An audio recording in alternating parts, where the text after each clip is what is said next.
इंस्टाग्रामच्या नादापायी सख्या नवऱ्याचा गेम करणाऱ्या एका कपटी बायकोची ही थरारक सत्य घटना आहे. उत्तर प्रदेशच्या बागपत जिल्ह्यामध्ये सचिन डागर नावाचा हा शेतकरी गडी, त्यानं लाडानं आपल्या बायकोला म्हणजे रचनाला महागडा मोबाईल घेऊन दिला. पण रचनाला रील बनवण्याचं भूत सवरलं. रील बनवता बनवता त्यांनी इंस्टाग्रामवर सोनू नावाच्या चिकण्या पोरासोबत सूत जुळवलं. दोघांचे अनैतिक संबंध एवढे वाढले की रात्री अपरात्री व्हिडिओ कॉलवर अश्लील चाळे देखील सुरू झाले.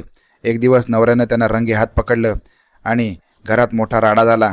आता आपल्याला गुपचूप भेटता येणार नाही म्हणून रचनानं नवऱ्याचा काटा काढायचा भयानक कट रचला. एका रात्री तिनं नवऱ्यासाठी आवडीची दाट खीर बनवली, पण त्यात झोपेच्या गोळ्या आणि उंदराचं औषध कालवलं. नवरा खीर खाऊन जागेवर बेशुद्ध पडला. तिनं मध्यरात्री प्रियकर सोनूला घरात बोलवून घेतलं.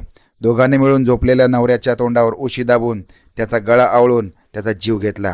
सकाळी रचनानं छाती बुडवून रडत रडत हार्ट अटॅकचा बनाव रचला. पण स्मशानात नवऱ्याच्या गळ्यावरचे काळे डाग बघून भावाला संशय आला. पोलिसांनी एंट्री मारली, CCTV तपासला आणि एका रात्रीत रचना आणि तिच्या प्रियकराला बेड्या ठोकल्या. याची संपूर्ण सत्य घटना आपल्या यूट्यूब चॅनलवरती म्हणजेच कारनामा मराठी क्राईम स्टोरीवरती संपूर्णपणे आपल्याला पाहायला मिळेल.